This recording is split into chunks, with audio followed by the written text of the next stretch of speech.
Okay, welcome everybody.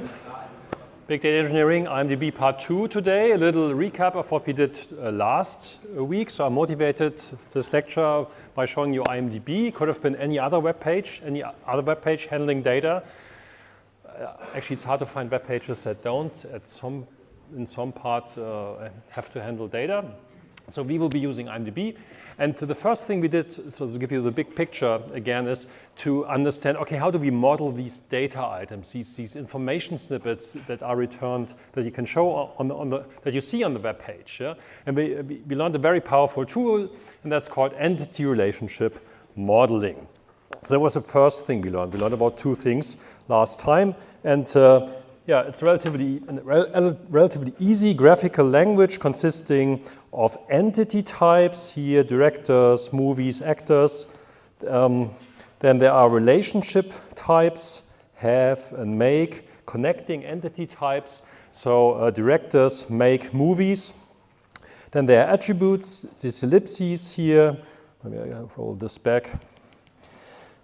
Ellipses, ID, name, year, and so forth and so forth. And then we learned about functionalities, these N2M constraints, N2M, restricting how those entities may, and in which kind of relationship are those entities. So we talked about N2M, 1-to-N, and 1-to-1 relationships. So that's basically the first thing we did last time. So here's an example of this 1-to-1 constraint. Again, recall that you have to read it across in Chen notation, which really means if you want to know whether directors in yachts are somehow constrained, this one belongs to the reading direction starting from directors. So if you want to know whether the director determines the yacht, that's this one. It's not this one. Don't get confused with that. You really have to get used to that. So the director owns a yacht, and this one determines, and this one says it's at most one yacht. Doesn't have to be one yacht. Yeah? Maybe there's no yacht. The director doesn't own any yacht, but it can be at most one.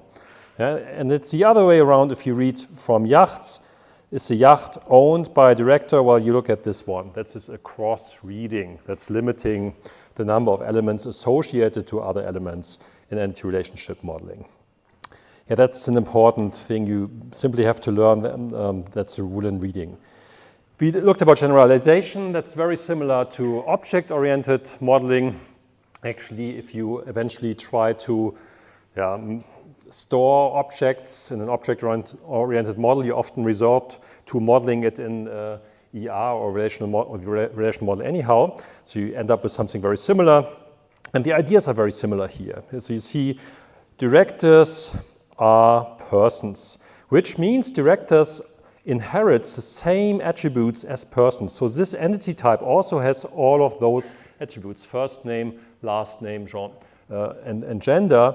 And like that you can, typically in these applications you have different roles and different types of persons, and then you start introducing this inheritance hierarchy on persons, but you may use it for any other suitable situation.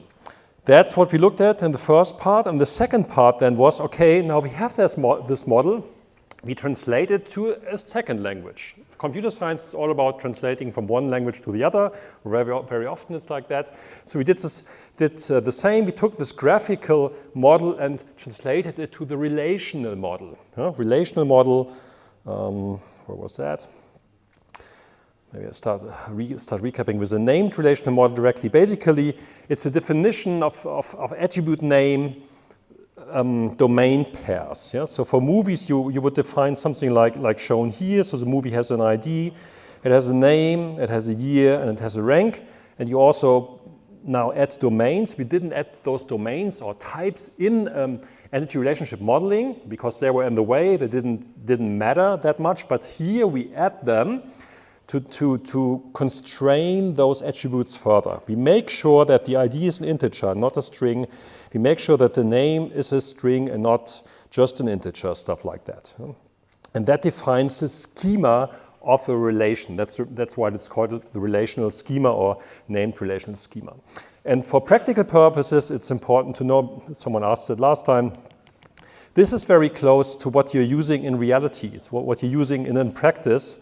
This is the stuff a real system will use. So once you did this translation from entity relationship model to the relational model, you're already good to go. But it's important to do it in 2 steps. Don't start with a relational model. That's not a good idea. Start always with this scribbling entity relationship diagrams, because you will see it's not so easy. You will change things, you will see errors. This entity relationship diagram also has the big advantage that you can discuss it with other people easily. Yeah, you can show it to someone. Hey, what do you think about that? Is that good? Oh yeah, but you should also add this and that. Oh yeah, I forgot about that, right? You can have a discussion.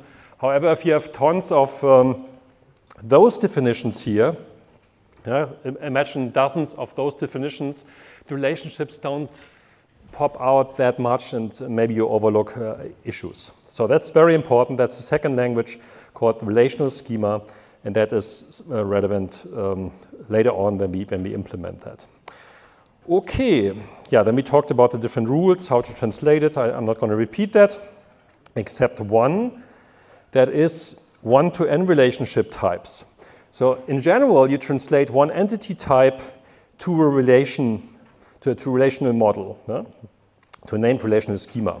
You do that with villas, you do that with directors, and in general, you also do that with the relationship types.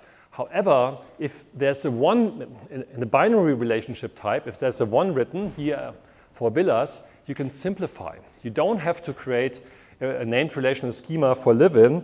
You can rather do something like that. As shown here, you extend the definition of relations directors and just add this villa ID as a foreign key to the villa. Yeah, that's the notation we introduced. So here we don't write a domain this time, but we say, hey, whatever the key is of villas, whatever the domain is, I will be using the same thing here. And by that, you introduce a link to that other entity in that other model, and this is called a foreign key. Yeah? This is a key. The underlined thing is not the foreign key, but the key of this relation. But the foreign key is something where you are referring to another relation. Yes, key and foreign key may be the same attribute. Yeah? You will see that in inheritance examples, for instance. But here it's different things, so key and foreign key. Yeah, that's basically what we had last time, I would say. And we can briefly, I didn't show this one, I can do this time. Maybe, so that's a very simple notebook. Basically, we build upon this notebook. Also later on, I will show stuff we do today. So you can, when you use the virtual machine, you have it already installed. And we wrote a small library here for the relational model. And basically, what you can do is very similar to what you have on the slide. So I define a relation. I give it a name. I give it 2 attributes. The one is named ID and has the type int. The other is attribute name is name and has a type string. And then I add 3 tuples to that relation. And then I can simply just output the contents of the relation by typing foo. Yeah? As you should know by now, in the Jupyter cell, the last expression will be sent to the output when you hit shift return. That's what I'm doing here. And you could equally also write print. Yeah, then it's guaranteed to be output no matter where it is. Okay, here's a different visualization. So here's a string method is bound to showing the schema of that relation, same notation as in the lecture actually. Yeah? But if I write foo, I get the actual contents of that instance with those 3 tuples. And we do the same thing now for IMDb. So the snapshot data set I introduced, the snapshot of that IMDb data I introduced last time. So we don't have to go into the details, but basically, so what you do here is you have text files, CSV files, comma separated values, yeah, very popular in data analysis. So for each of those relations, I have a separate CSV file. I read those files here into the notebook. And then the only interesting thing here is I play a little dirty trick with Python. I say, okay, Python keeps a dictionary of its known variables. And in that dictionary, I directly enter the names of my relations. This allows me to directly refer to a relation like that. So I don't have a list of relations or a set that where I have to say whatever relation, whatever set at index 42, at key, whatever actors. I can directly write actors and get the results of that relation. That's very handy in the notebook. I don't have to fiddle around with other lists like that. Yeah? And then you can see the contents, see ID, first name, last name, gender. Also for convenience, we only show the first K results. I think it's 10 results or something like that. Yeah, you can do that for other relations. For directors, you will see we only have 3 directors. So I think the data set is something like all movies made by those directors until like 10 years ago or something like that, to have the database very small and handy for you to understand queries and be able to debug your queries. It's a very small database. Yeah, then you can limit the number of rows. Yeah, that's what I just mentioned. You can say, I want to see 10, I want to see 1, and stuff like that. Sometimes that's, yeah, you see, it quickly pollutes the output. It's not so nice. So typically, I think the default is 10, and then you see, but you always get a warning, skipping that many rows out of that many tuples, and then you see, there's more to come. You can also print it in different formats. So you can print it as a set, recall. That's a common confusion, that you look at stuff like this, a table, and you, it's ordered. It's ordered on ID. It's ordered on something. That is the order. A relation does not have any order. A relation is a set without duplicates. A duplicate-free set. A set doesn't have an order. So don't get confused. If the output looks ordered, this order doesn't carry any semantics. That's very important because also in practical systems, you sometimes see that people assume, oh, the order is like that. It's always going to be like that. No. Yeah? Unless you explicitly sort the relation, there is no semantics for order defined here. Yeah? And that's why there is also this set visualization here. It's more like squirrely brackets and stuff. Skipping 0 out of 3 tuples, maybe you should fix that. Okay. Or you print it as LaTeX, maybe useful for your exercises if you want to do that. Yeah? Then you can directly copy and paste it and so forth. Or you, what's this? Okay, I print these 3. I print all relations, right? For all relations, okay, and let's print all of them. Yeah, that's basically the relational model in Python. And in the exercise, so that's a variant. You will get that in a separate notebook later on. What we ask you to do is extend the relation implementation to respect keys. Yeah, if we learned about keys, some attributes are keys, and duplicates should be considered with respect to the key. So you must not have the same key twice in a relation. The key means there's only one, there's at most one attribute with that attribute value in the relation, so there mustn't be duplicates with respect to the keys, whatever your key definition is. And this implementation I'm showing you here doesn't respect this stuff. So your task, I think it's exercise 4 on assignment sheet 2, is to change that relation to respect those keys. I think it's a good exercise for two things, both getting a bit more proficient in an object orientation in Python, but also really understanding what a key means in the relational model. Please do it. It's really important. It helps you a lot understand this stuff later on. And yeah, how do we do that? So there's a unit test in at some point. So you provide us, I think we give you the unit test as well. And so you should provide the implementation, then you can run the test. And then you check whether the test actually passes. It fails, of course, because it's not implemented. So it should all be, I think the color should be greenish then. If it doesn't, I think it's still red even though it doesn't, I don't remember how. Yeah, but it shouldn't fail the test. And then you should implement it that the key relation behaves correctly. A common thing you could try, of course, is to what's called overfit. A test, it's the same as overfitting a model. And who is studying DSAI? Some of you, so you heard the term overfitting. Yeah, that's a bad thing to do if your model doesn't generalize. It's the same thing here. Your implementation should generalize against all possible databases, data values. Yeah, so you might be tempted to implement this class in a way that the tests pass For instance, by hard coding results. You could do that. You will pass a test, but the implementation is crap, of course. Yeah? And tutors are instructed to look at that. So just passing the test is not enough, yeah? If it's overfitting the test data. Yeah? Your tests should always be generic, work for all kinds of data, and so forth. Yeah? But maybe you, I guess you heard about that in programming too already. So that's basically the relational model. Yeah, so we learned to, so what we learned so far is how to break data items into relations. Yeah, it's now distributed all over those relations, but I mean, you have movies, you have directors, and directors make movies, so that's already 3 relations. Today we will look at, okay, now how do we synthesize data back from these atoms into molecules that make more sense? At the end of the day, you want to have the association of directors with the movies they made. You want to have the association of the actors with the movies they played in. You want to have that on the screen. You don't want to have 3 relations with that information and then the user has to find out. That's not the idea. So we have to somehow reconnect the data items, and that is what today's lecture is about. And this is the other interesting thing about this lecture today is it looks very mathematical, so it's called relational algebra.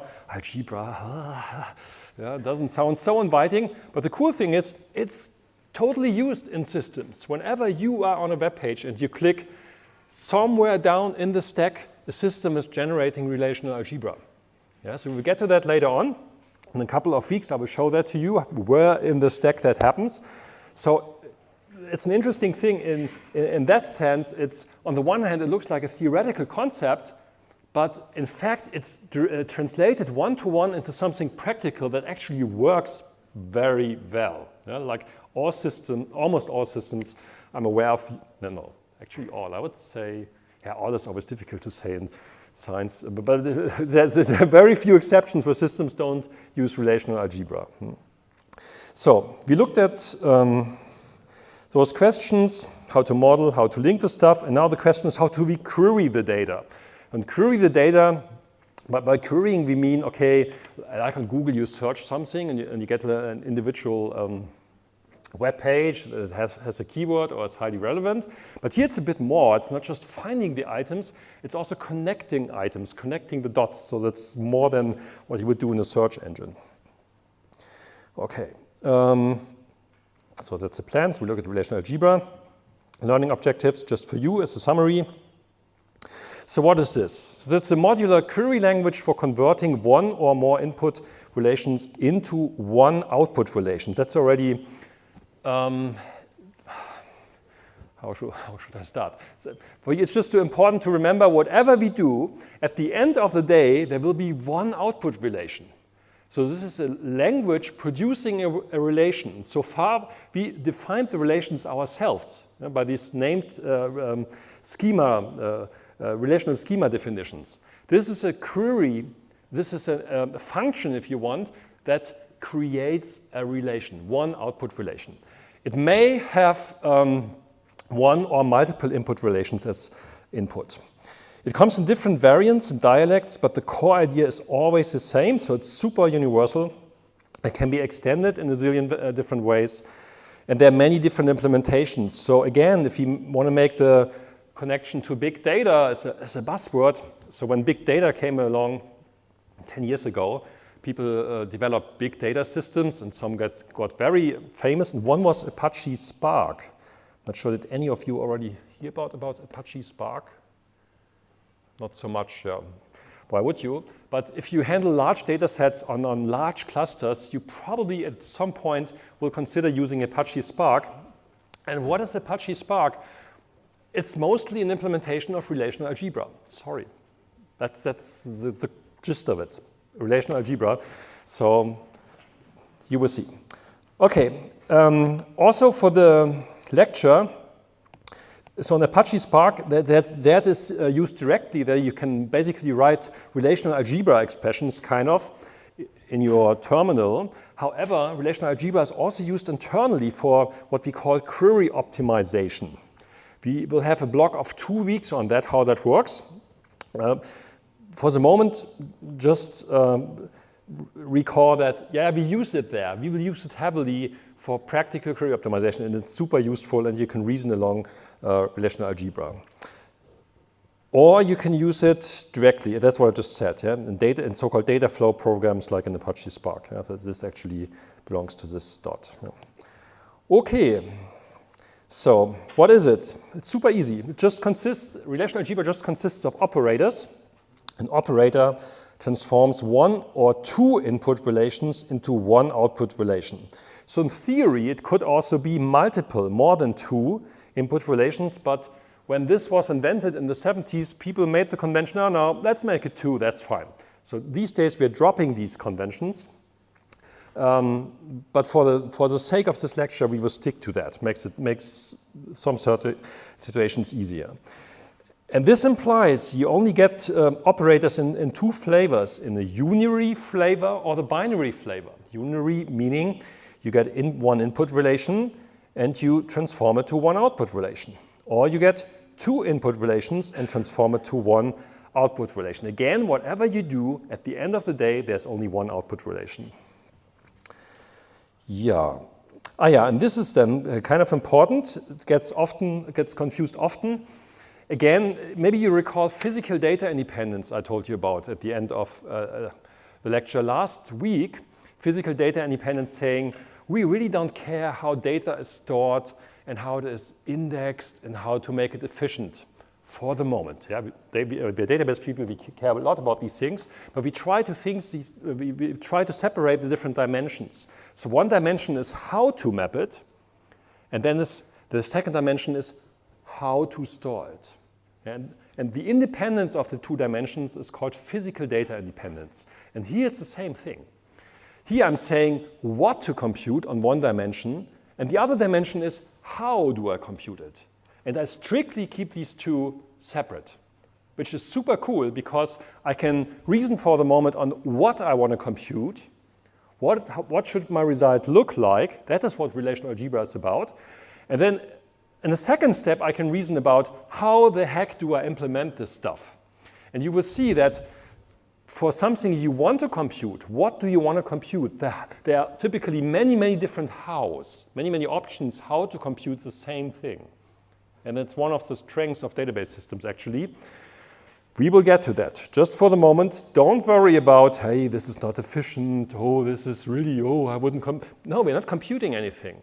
We're just declaring what we want to have. We describe the result set. That's all we're doing today. We just describe, with using relational algebra, that is how my result should look like. I'm not saying at any point, that is how it is computed. Yeah? If I want to teach you something about how things are computed, don't worry, I will say that at that point in time. But for the moment, it's all about what do I want to compute? How should the result look like? But not how the stuff is computed. That's a different dimension. Yeah, and the significance of this is really like, I mean, if you had chemistry in school and had a periodic table of elements, yeah, that's the same thing here. That's as fundamental to data processing as the periodic table of elements in chemistry. Same thing. And maybe a small note on domains, because that gets confused very often, in particular when you look out on the web and look at other lecture slides, other lecturer slides or other textbooks. So what is a domain? We already talked about domains or value ranges for entity relationship modeling.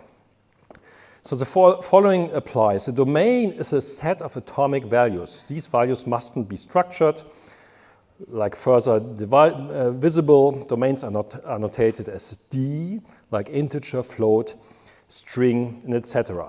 So what that means is a domain is not a list, it's not a domain. So if you have an attribute value, that should not be a list. It should be an atomic value in the sense that's an integer. That's a string, that's a character, that's a date, that's a bit or something like that. But not a JSON document or an XML document or a YAML document or a list or a set. No, domains are atomic. And that's another convention guys in the 70s made, which has been dropped 20 years ago already. And we will get to that. But the good thing is here, so in previous lectures we had something like normalization theory. And there's a hefty debate among database professors in Germany whether we should teach normalization theory, like first, second, and third normal form. Did any of you have that in school? First, second? Wow. Wow, cool. Yeah, so the good news is you don't have to learn it again. You don't even need it for this lecture because I believe you don't need it. Yeah? So we had 1 or 2 weeks on that in previous lectures.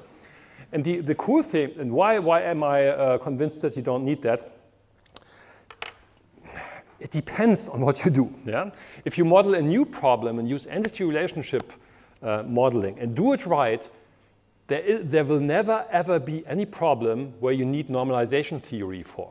Normalization theory is something if you mess up your schema, your relational schema, if you introduce redundancies by stupid modeling mistakes, then you fix it through, it's like this how is it called, this tape, yeah? Something is broken and you fix some tape on it, yeah? Yeah, then tape, normalization theory. Yeah, let's say, okay, it's broken something, it should not be broken, it should be sturdy, you should put some tape on that. That's normalization theory, yeah? But if we do it here the right way, you should learn to design things in a way that you don't need tape, that you get it right in the first place, yeah? However, so if you ever run into a schema where you feel it's badly modeled and there are issues, yeah, then maybe you look at normalization theory. Yeah, but not in this lecture, because I think we don't have time for that. Yeah? Just to give you the context. Yeah? So there's a whole tool set of theory and techniques and algorithms allowing you to fix messed up schemas. Yeah? My focus would always be, well, why not get the schema right in the first place? Wouldn't that be easier? I mean, come on, not so hard, right?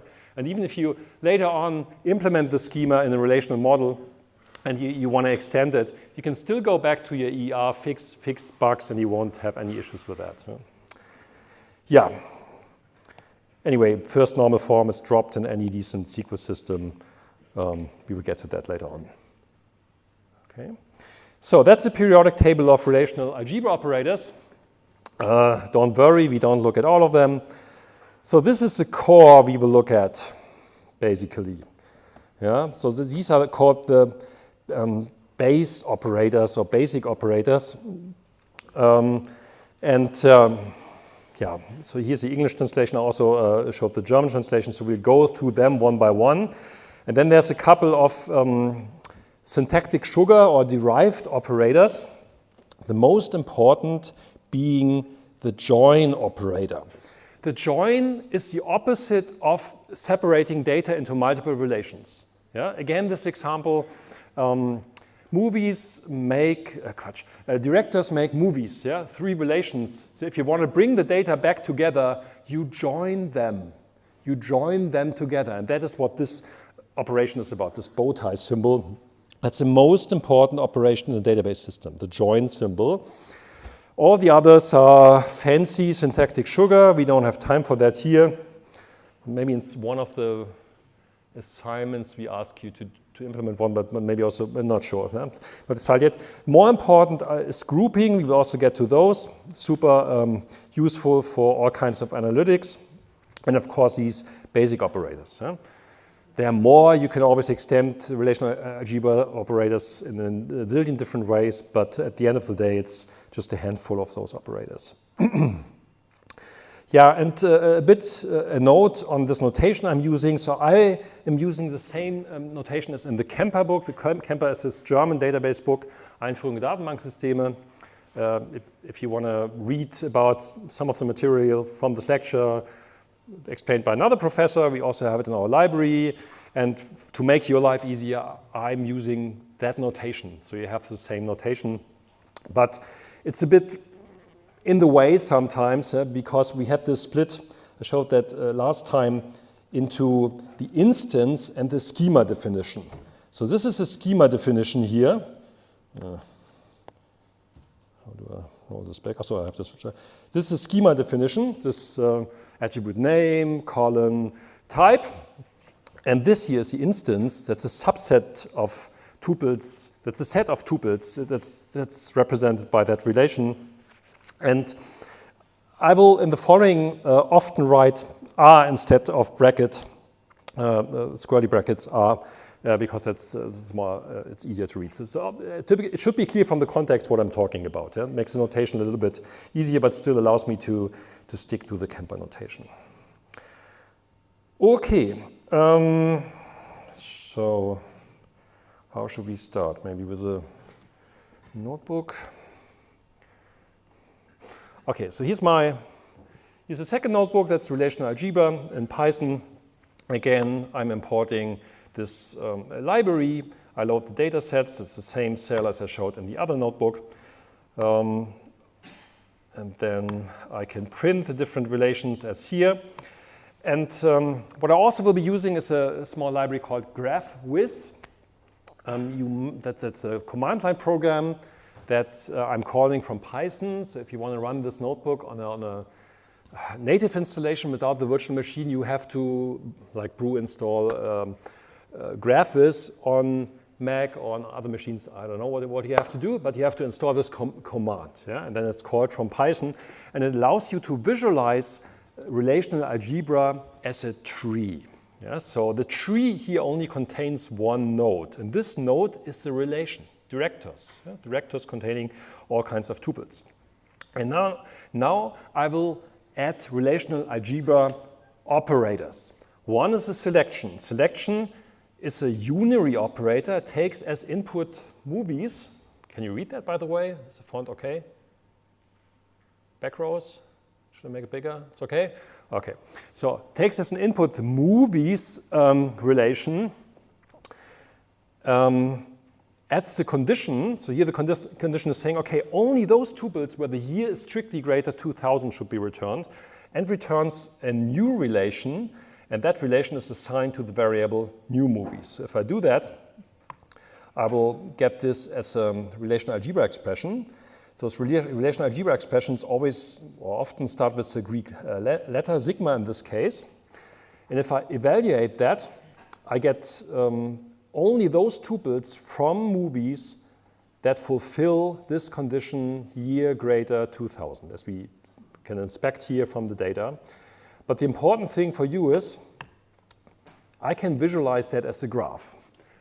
So for this lecture, it will be a tree, at most a directed acyclic tree, the directed acyclic graph.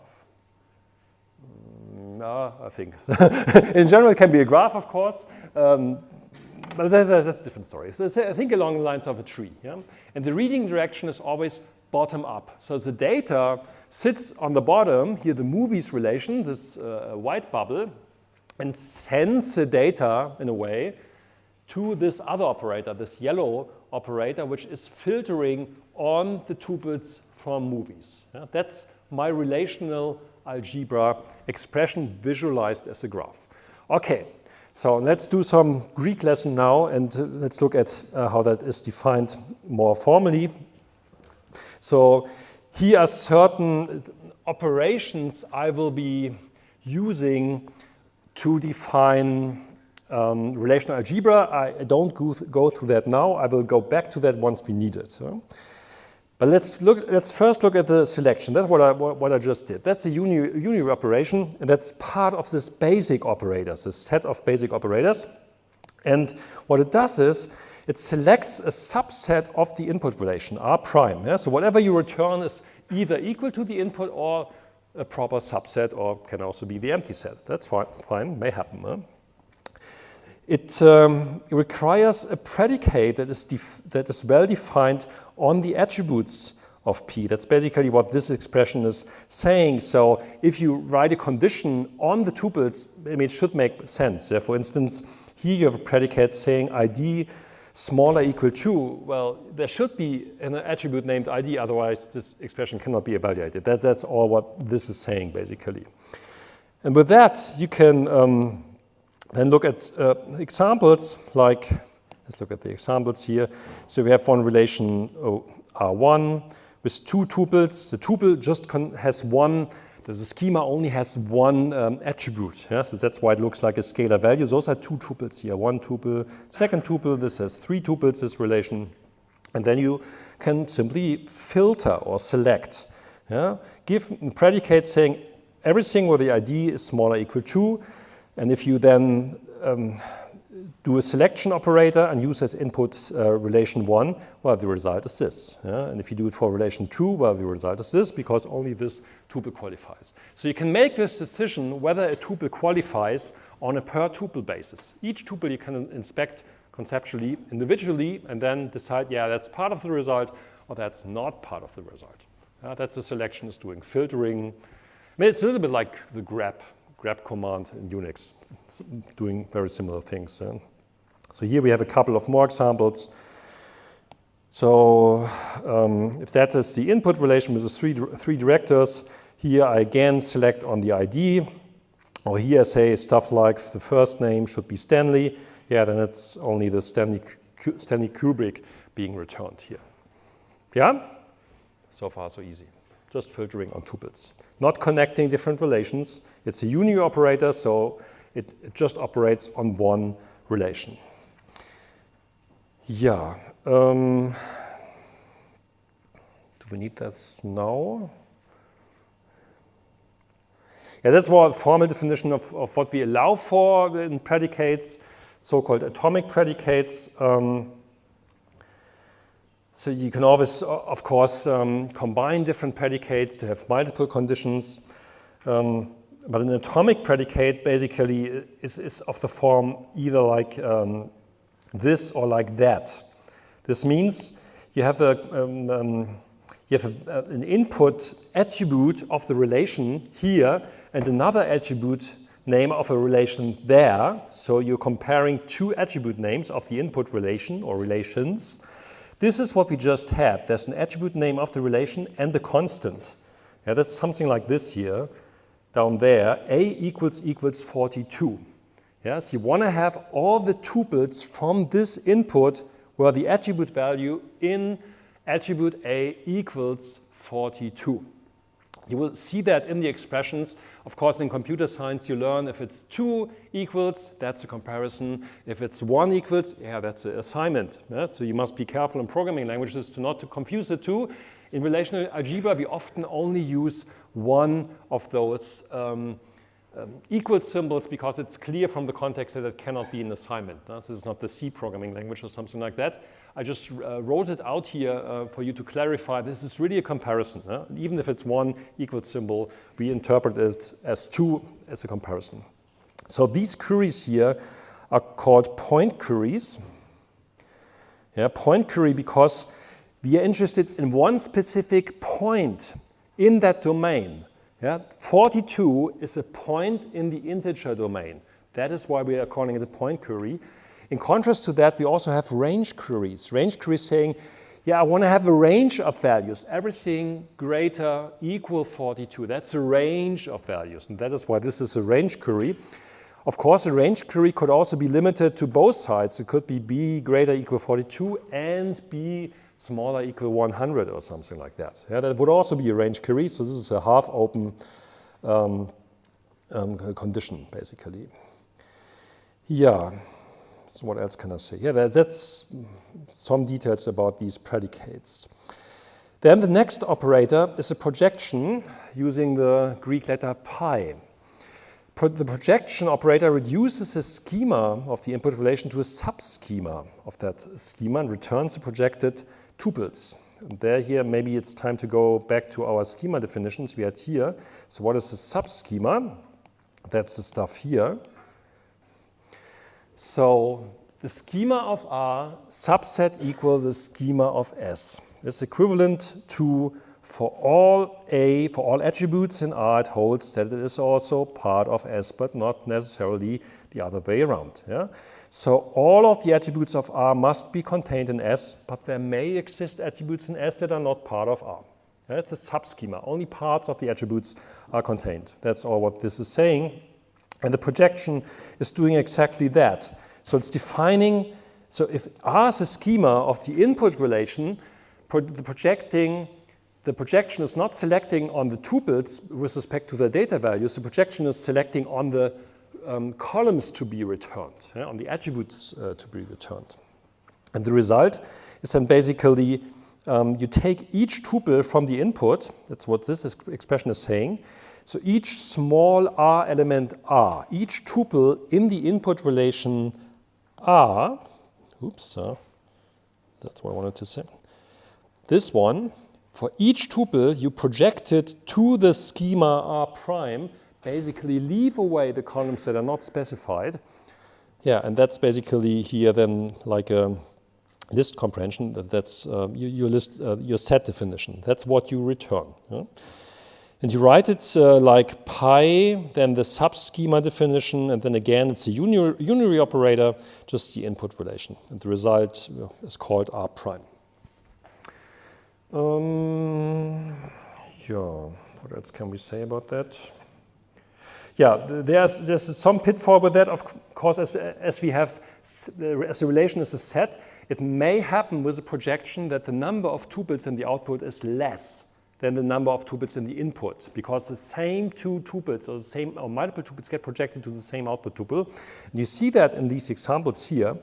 So here you have a sample relation, again now with two attribute values, 1, 3, 2, 4, 2, 7, 2, 3, 4, 2. They're all color-coded for you to see what's happening.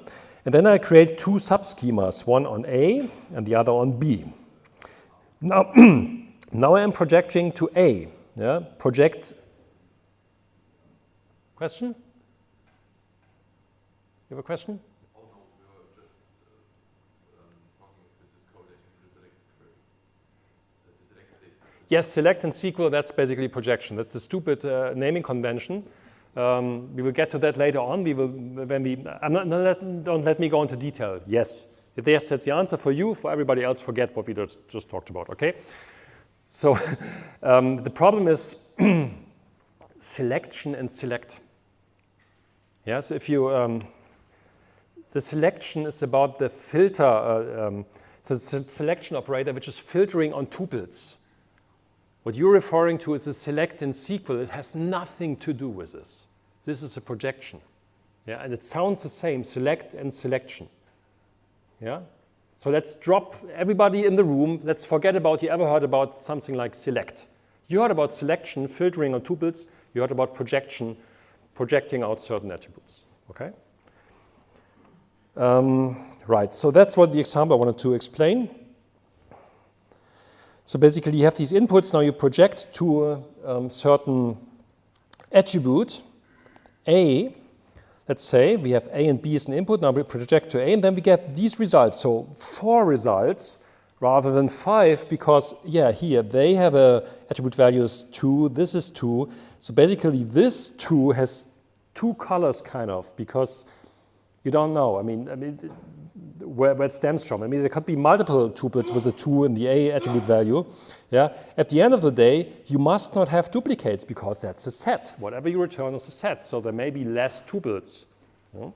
And the same happens if you project to B. That happens here. So we have these 2 attributes, not attributes, 2 attribute values in B that are set to 3, and they map to the same 3 here. And that's why this has 2 colors. And the result set, again, only contains 4 tuples. So that has to be something you have to keep in mind.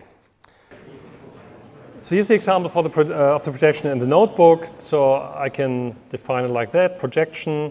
And then note there's some underscore stuff. Ignore that for the moment. That is the problem here. I'm saying conceptually before the underscore what I want to do. I want to project. You also saw that here if you watched carefully. Selection underscore some stuff here. Ignore the stuff part. The stuff part is about how to implement it, and we not look at that. I have the problem here, I have a programming language. I cannot just tell the computer, hey, do it conceptually. Hey, what? The computer has to compute it somehow. It has to run a program somehow, and how the program is run is this part. You can ignore that for the moment. We are only looking at the stuff before this underscore. So here for the projection, as on the slides, you specify the relation you want to project on, and then you specify this R prime, this subset of the attributes that you want to project to. And that's what I'm doing here. So here's the expression as we write it on the slides, and if I evaluate that, I get ID and year. So previously it's a new movies, actually here we see it has ID, name, year, and rank, and now I only have ID and year if I evaluate that. And as a graph I can again visualize it like that. So we have two operations, two relational algebra operations. So the one is so the movies, tuples are sent to the selection operator, and then the output of the selection operator is sent to the projection operator. Yeah, and this describes the query. So if I write it like that in a graph or with Greek letters, it's the same thing, doesn't matter. Yeah, it's just a visualization of this tree-structured relational algebra expression. And the colors don't mean anything, right? I'm just using it to be easier to read, but you can use any color there.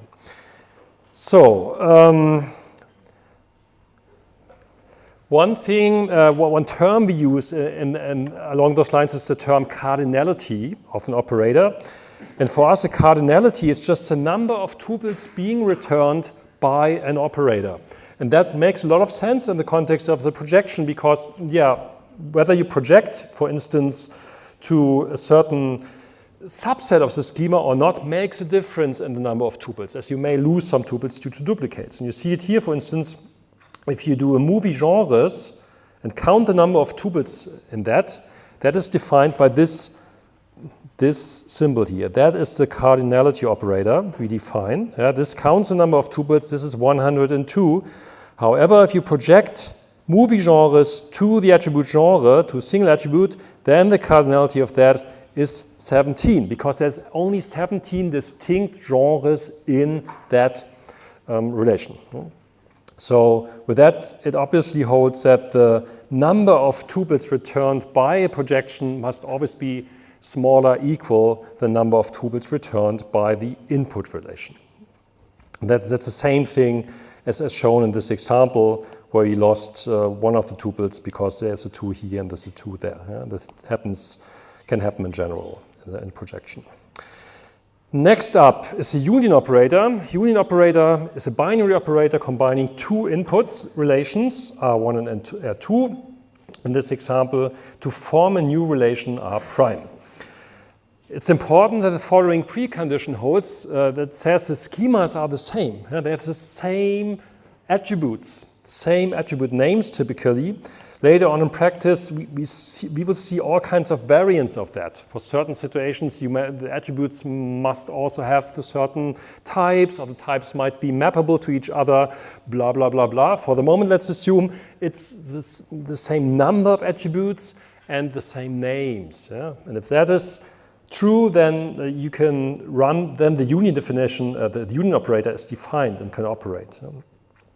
So basically, again, back to our examples, we have two input relations. Yeah, they both have the same schema, just a single column. And if you do a union, well, what do you get? 1, 2, 3, 4. Yeah, the 2 again is present in both inputs, but now we get the union of those tuples. And then you can look at the cardinalities. We have this definition, so basically that determines the maximum cardinality. That determines the ranges of cardinalities that are possible. Yeah? So the maximum is given by the cardinality of R1 plus a cardinality R2. Yeah, that is the case when there are no duplicates, yeah, when there's no intersection among those two relations. And if one is a subset of another, that is the minimum that you can get. So typically it's something in between here. Yeah? This is R prime. Yeah, and that's all you need to know about the selection, the union, sorry. Then there's a difference. Those are very similar to the standard set operations you should know from math classes, just the relational variant of that, if you wish. So this difference operator comes in different names. Sometimes it's called minus or except. And what it does is it removes the tuples of one relation from the other. So if you write something like this, R1 minus R2, this means I want to have everything in R2, but remove everything that's present.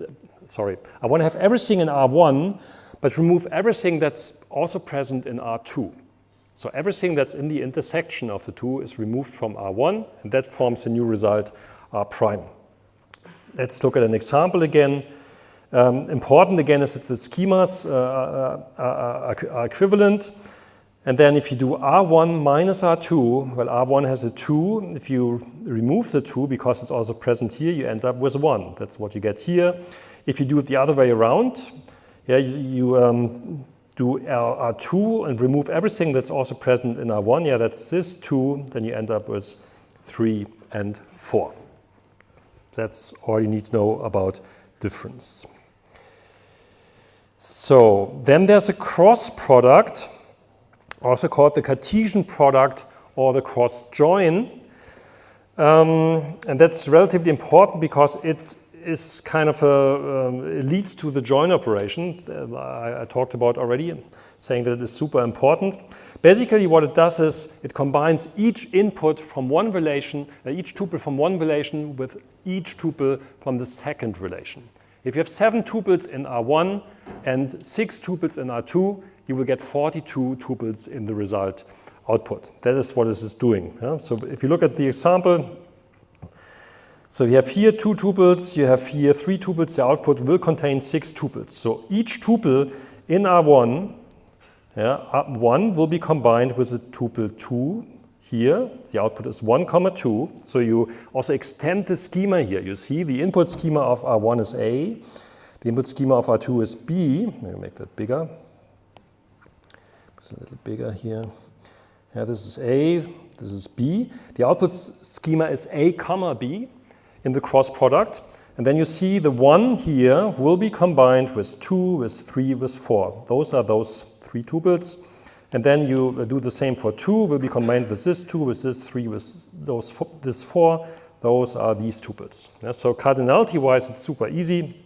It's really like, okay, if you have 2 inputs, 2 tuples in R1 and 3 in R2, the cardinality of the cross product is the same as the cardinality of R1 times the cardinality of R2, which is 2 times 3, which is 6. Yeah? That's it. So combine each tuple from one input with each tuple of the other output. And maybe let's look at that at in the notebook. So here are the examples I just showed. Union. So you see here we have 2 inputs. Yeah? We use as one input the good movies. We say, okay, we want to have all movies that have a rank greater or equal 75. And then we do a union with the new movies. That gives us this relational algebra expression. If we evaluate that, we get this one. So it must either have a rank that's bigger 7.5, or it must have a however new movie is defined. How did I define new movie, by the way? Here new movies is 2001, greater 2001. So one of the conditions must hold here. Yeah? It has either this rank greater 7.5, or it has a rank that may even be lower. Here's this one, Aliens of the Deep, whatever that was. Yeah? That's 2005 and 6.5, and so forth. And we can visualize it as a graph again and see, 2 selections on those 2 input relations, and then they're unioned here in this union operator. And then you can combine those things as you want. Yeah?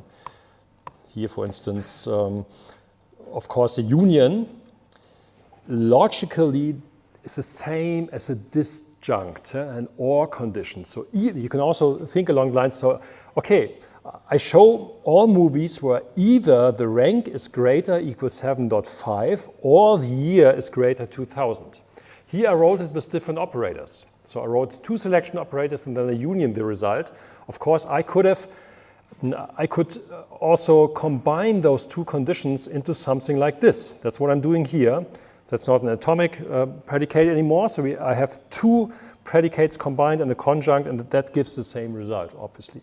Yeah, that is what the union is doing.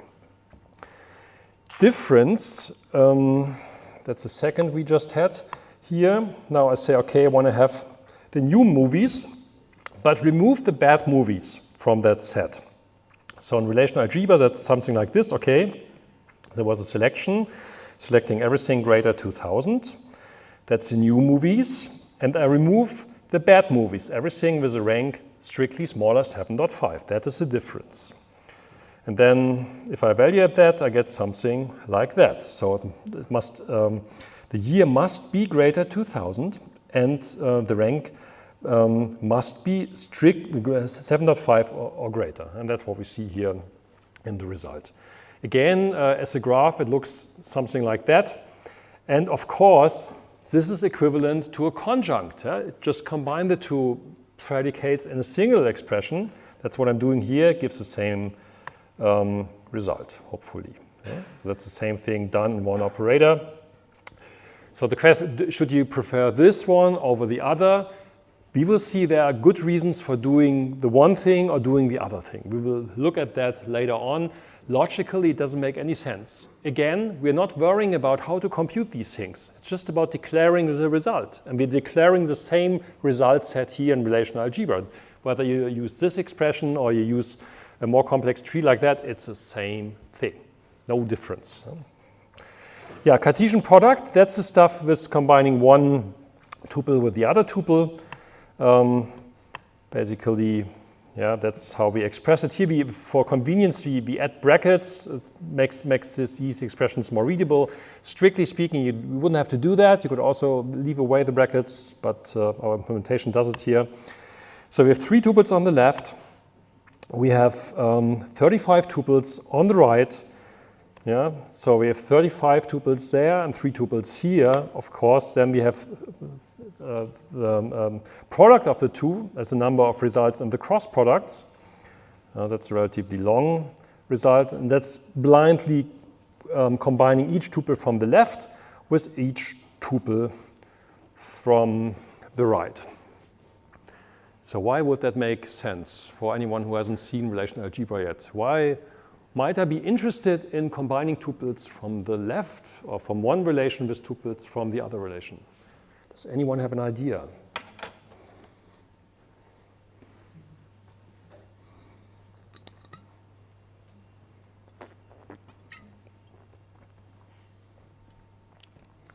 Yeah, all director genres are connected with, each tuple in director genres is connected or concatenated to each tuple in directors. And then you get these long tuples with attributes from both of the input relations, giving 105 tuples. So why would an operation like that make sense? Yeah?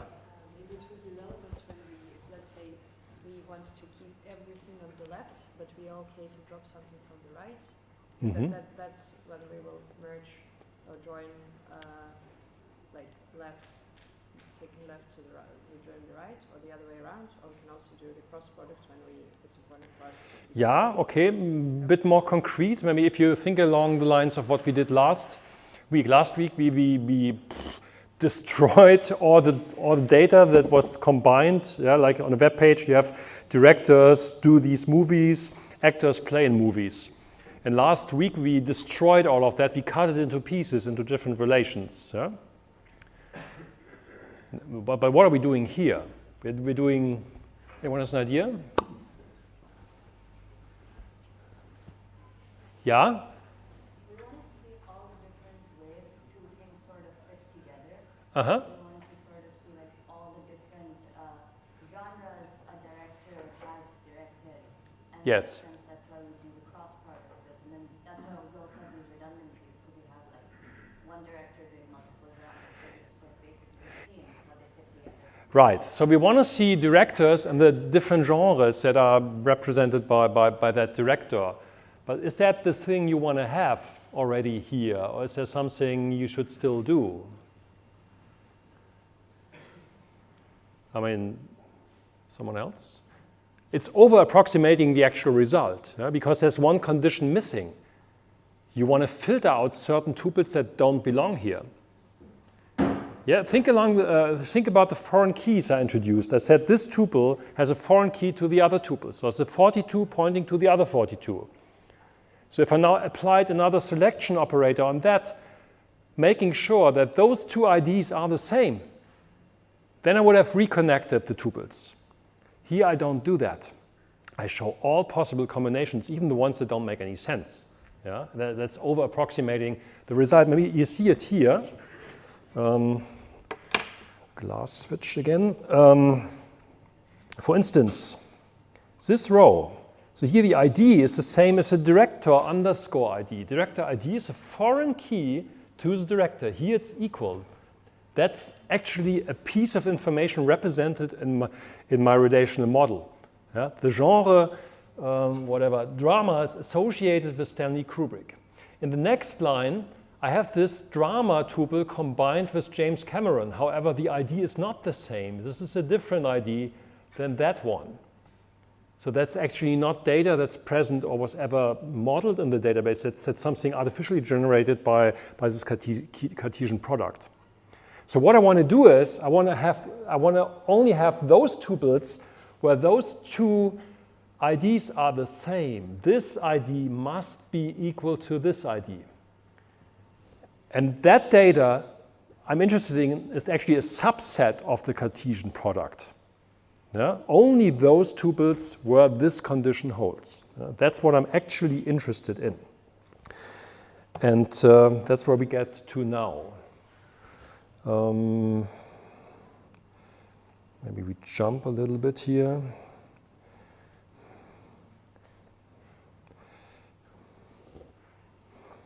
Yeah, I changed the order a little bit, but you see because it fits now very well. But basically, so what I want to do is something, I want to apply a selection with a certain condition on top of the cross product. That's what I just mentioned. So basically, it's an expression like that. We have the cross product or the Cartesian product. That's what we just did. And now, on the result of that, this square-sized result set, I apply another selection. Yeah, I apply another selection. And you see that when you look at this example. Let's explain by example. It's so much easier. So we have two tuples, two relations here, R and S, with those schemas. And now, if I did a cross product here, well, I have 5 tuples here. R has 5 tuples. This has 5 tuples. The result set of the cross product is 25 tuples. Yeah? But now I select a certain subset. I say, okay, no, wait. I don't want to have all of the tuples. I just want to have the ones where the B attribute in R is equal to the C attribute in S. Here's B and C. That is my condition. Very similar to what I had here. I'm saying, okay, this is the A attribute. Let's say this is the A and this is the B attribute. And now I'm saying, no, I only want to have those tuples that are equal in those two attribute names. That's what I'm doing here. And with that, you get a subset of those tuples.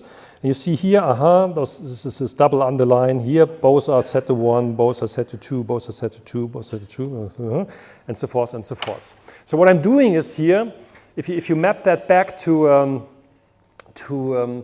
entity relationship modeling and the relational model, I'm reconstructing larger information pieces. So I split it up into those different relations before, and now I'm reconstructing them into larger snippets. Yeah? Why do we, in the example of movies, why do we again want to get rid of ID and direct ID? Couldn't be the case that just my intuition is that, okay, maybe Kubrick has working in two different genres. Why do we again want to get rid of different in the situation with the rows where the IDs are not same? Yeah, you see that when you look at the schema, basically.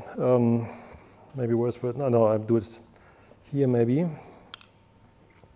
So we have these two. We have directors, and each director has an ID. The ID is the key of this relation. We only have 3 tuples, so each has a unique attribute value.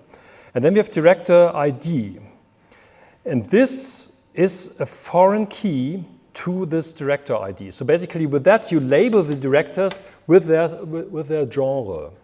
So this tuple says, director with the ID 43095 also does movies on the war genre with a certain probability or whatever. We can ignore that for the moment, but there's an entry.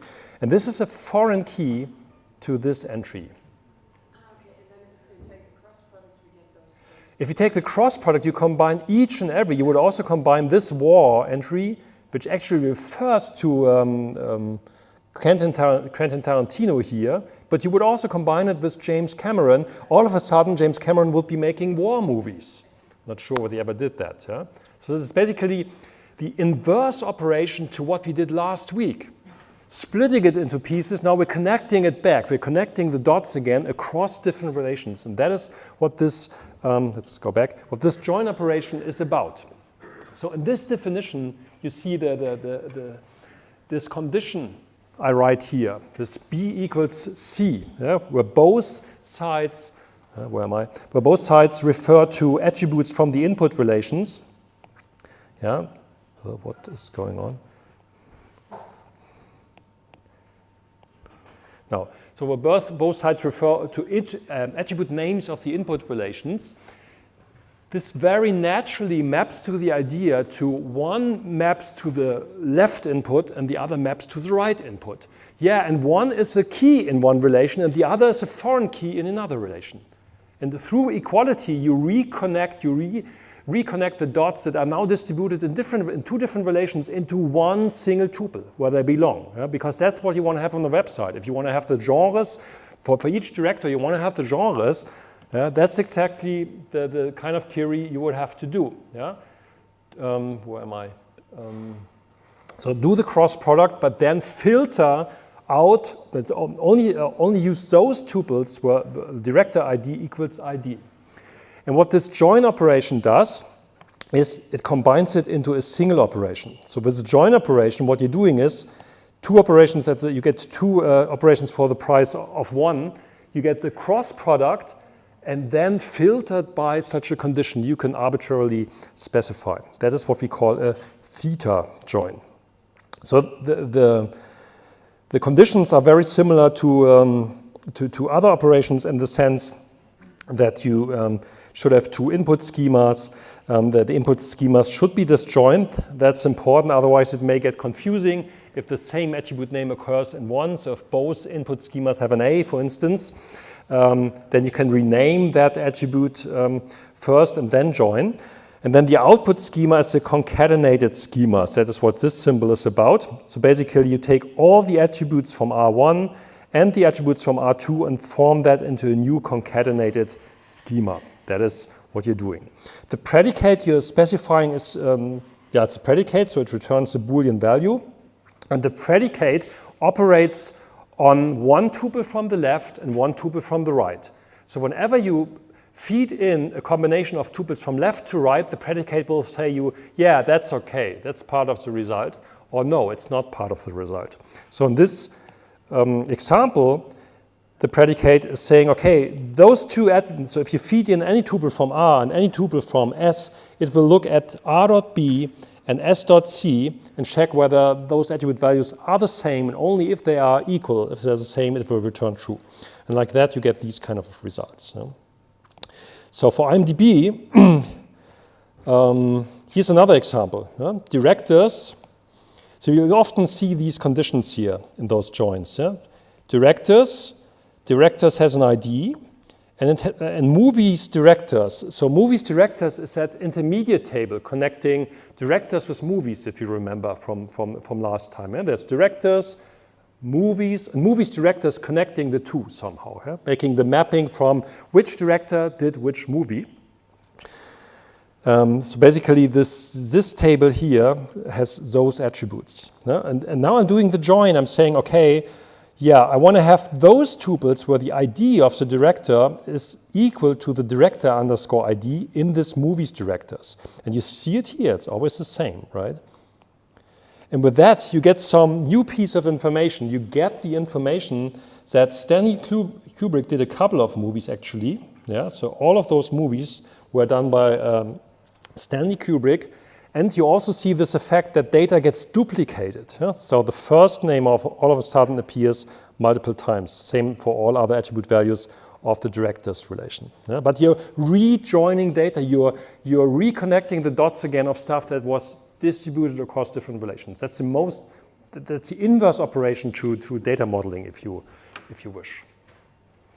Yeah? Clear, more or less? Do I have something in the notebook? Yeah, I have it in the notebook here as well. Here's a theta join.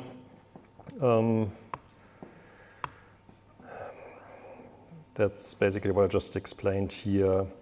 Directors, movies directors, ID equals director ID. You could have an arbitrary condition. You could say ID greater director ID. What about that one? So it's an arbitrary predicate. I can use any logical operation. I can also do a bitwise XOR on the two keys. Why not? Or make a greater. Let's start with greater. Let's say it's ID greater, strictly greater director underscore ID. So if I said greater, what would that mean?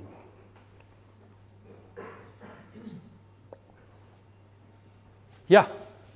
For the movie, we have random directors that have ID bigger than the actual director. Yes. So we will have anything but the thing you want to have. Yeah, kind of. Yeah, maybe we missed the other half. We could also make the smaller, strictly smaller, right? Yeah, but you never get the ones that are equal. Yeah, true. Yeah. I mean, why would you even use greater or smaller on an ID column? Is there something like a proximity defined on an ID, which is just a random integer assigned? No. Whenever you see greater or smaller on an ID, it's how can it be correct? Yeah, it doesn't carry any meaning. So if an ID is close to another ID, say there were another, let's say, another director with an ID. Where's my directors relation? Here. If there were another director with an ID 78274, what does it even mean? Yeah, probably was created immediately after Quentin Tarantino, the database, but that doesn't carry any semantics. It's just an artificial column I created in the first place, so who cares? Yeah? So ID doesn't only make sense if you have an equality condition or if you have a point query in the selection, but not a comparison operator like a smaller or greater. It doesn't make any sense. Okay, how do we do it time-wise?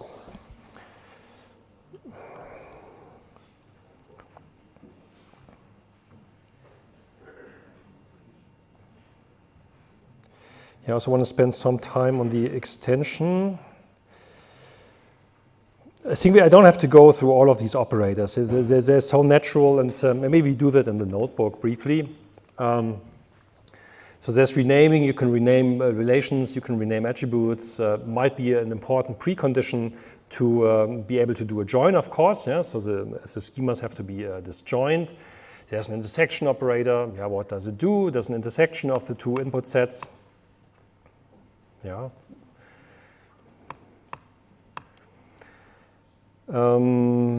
Right. That's all the operations you ever need. However, except there's one operator, and that's the last 50 minutes I want to spend time on today, that's called grouping. So what does grouping do?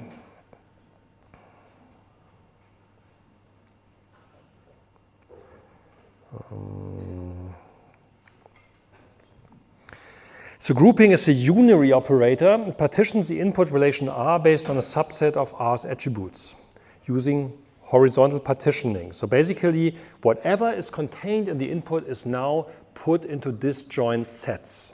We will look at an example in a moment. Then the operator outputs an aggregate for each group, and for each of those groups, it applies a projection. So that's a short and very quick high-level description. Again, I will start with an example for the moment. The problem with grouping is it's 3 operators for the price of 1. That's very confusing. The join operator is 2 operators for the price of 1. Here you already get 3, and that gets confused like always by students. I didn't invent that. I'm just a messenger. Let's start with some easy examples maybe to understand what's going on here. So again, here, this is our input relation. And now what I'm doing is I partition this input along a specific attribute value. So for instance, in this expression, this is the grouping operator and an attribute, part of the input schema. Here I'm saying, okay, I want to partition R with respect to attribute A. So all tuples that have the same attribute value with respect to attribute A. Let's do the one. Let's group that. So basically, this is one group. They have both a 2 here. This is one group, and this is one group, and this is one group. Because here, within this group, the attribute value A is the same, and that holds across all groups. So that is the first step in a group by operation. You partition your input relation into groups along the lines of a certain equality condition. That's always an equality condition saying all attribute values for A must be the same. Here, if you do it for B, then let's do it for B briefly. So they must be the same. So where is that the same? It's this looks the same. Those are 2 separate groups. Those are the groups I will be building. And then, so that's the first thing, partitioning it. And then the second step is about for each of those partitions, I create an aggregate. I create one output tuple. Maybe let's do it again for this one. Well, let's do it the other way around for the B thing I just had. So those are my 4 groups. And the first step is forming those groups. The second step is for each of those groups, I will compute one output tuple. That's called the aggregate. The aggregate. And here the aggregate is defined as count star. Count star saying that's a convention that means just count the number of tuples in this group. So the group by operation here defines the schema. It says, okay, the output schema should contain the attribute value of A and the number of tuples in this group. And you see it here. So the group where there is I marked the B example, sorry. Let's go for the B example. So the output should be B, count star. So the group where B equals 3, that has 2 tuples.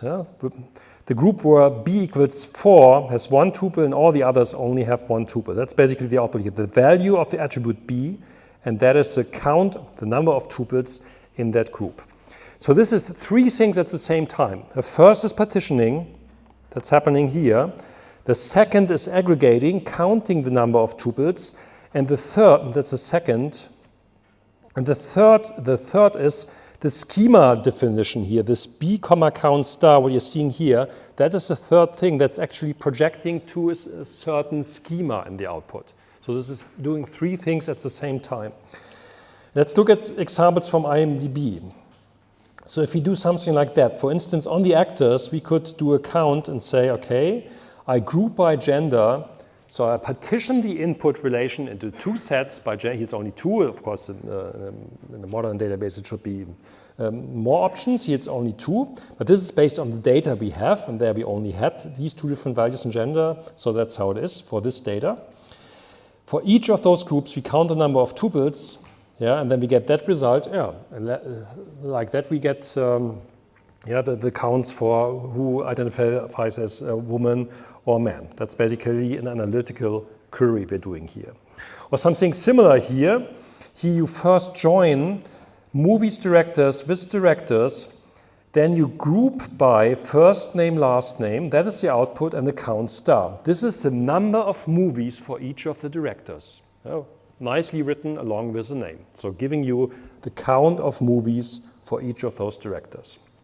Or if you just want to count the number of tuples, that's basically the same thing as the cardinality operator I introduced before. This gives you the number of actors in that relation. Here I don't specify an attribute I want to show. Here I'm just saying, no, just give me a count. I just give, this is equivalent to not partitioning the input. This is saying the relation is one partition. I only have one partition, and for this one partition, I compute one output tuple.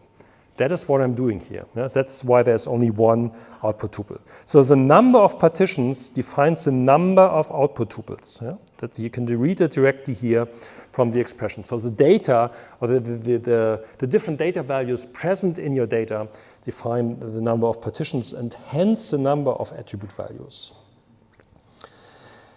Yeah, shall we go back to that? Maybe you can read along the conditions here back home. Important, there are a couple of interesting aggregation functions.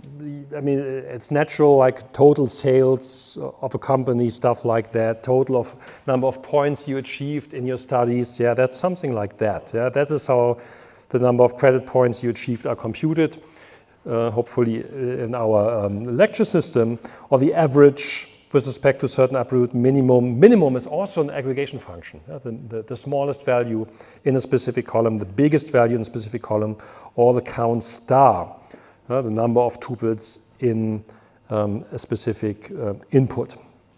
So here again is what I just explained, and it's really important you hammer that into your minds. We will get to that point multiple times throughout this lecture, also when we look at other languages later on. So this is really 3 steps, just unrolled again, that you can read it more nicely. Grouping versus aggregation. So when people talk about grouping and aggregation, they typically mix these two things, and that's not good. Grouping is the same as partitioning it into subsets. For each subset created, you create an aggregated value. That is the aggregation, and then you project that value to one output tuple. That is what the group by operation is doing. Let's look at some examples. I'm running out of time here. Let me check. Yeah, maybe briefly look into what horizontal partitioning does in general. So that's basically the building block used in that group by operation. So by horizontal partitioning, there's vertical partitioning and there's horizontal partitioning in databases. And horizontal partitioning, you can really, if you think about a relation as a table, yeah, and then you cut it horizontally in pieces using scissors, that is what you do. Yeah? In horizontal slices, horizontally partitioning your data. That is what you're doing here. And then you can reason about whether those partitionings are disjoint or not disjoint. That's what I'm doing here on this slide. So for a given input here, with those 4 tuples, I can create horizontal partitions. And the important thing in the general case I'm showing here is just, okay, whatever tuple I have here, it should end up at least in one of those partitions. I should not lose partitions on the way. If I later on union all of those partitions together, I should reconstruct the original relation. Yeah, that's the idea. Just partition it somehow, and that's what you're seeing here, basically. So here, for instance, here partition those 2 tuples here and those 2 tuples in that R2. Here, this tuple is here. That other tuple is there. Here, this is not a partitioning because I'm losing the red tuple. The 7.b got lost while partitioning the data, and that's not the idea. Yeah? So that's not a valid partitioning. And then you can make this disjoint by adding a condition, okay, whatever pair of partitions you take, the intersection of those partitions must be the empty set. So a tuple must only be assigned to one of the partitions. And that's violated here. So here you're violating 2 things. Yeah? So this is not disjoint, obviously. Other than that, it's not even a general partitioning because you're losing this tuple. But here, this is a valid horizontal partitioning here, this example, because all tuples are preserved. However, this 2a is present in both partitions, and hence it's not disjoint. So it's not a disjoint horizontal partitioning. Yeah? And what you're doing in grouping is you create disjoint horizontal partitionings in the first step. That's the first thing you're doing, based on the equality of a certain attribute or a set of attributes. Yeah, maybe we do these 2 slides today.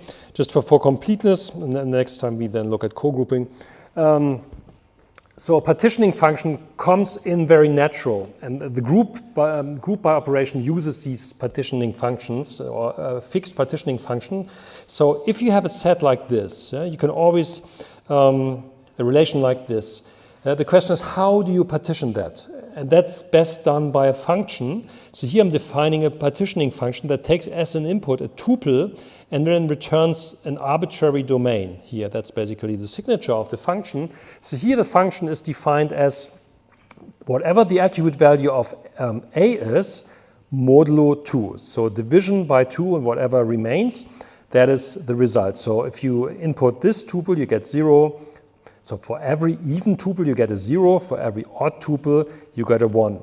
That would be one partitioning, saying that those two form one partition. Everything, all the tuples returning the same output of the partitioning function will be put into one partition. So you could put this into one partition, where there's a 0, that would be one partition, and those 2 tuples in the middle would form another partition. But if you define another partitioning function like here, I'm doing here, so I'm saying, okay, whatever the value of t dot b is, that is the key I will be using to form partitions. So if you apply that to the data set here, you would say, okay, this is one partition, this is one partition, and this is one partition. So you form partitions based on the attribute value of a specific attribute. And this partitioning function is the one used by the group by operation I showed before. If you go back to what we had here in the example, why doesn't this scroll properly? Here, this example, however, I remove the, here we go. Yeah, that's basically the same partitioning function here. Yeah, without writing it explicitly and saying, oh, p tralala equals whatever, it's just saying A. So this means, okay, I form groups based on the equality of attribute values with respect to attribute A in the input. So all tuples that have the same value in A go to the same group. Yeah? That's good enough for what we will be doing in this lecture. However, in the general case, you could theoretically attach an arbitrary partitioning function. Okay, so much for today. So make sure to check out the material. We will build upon that next week. Yeah? See you. Thanks.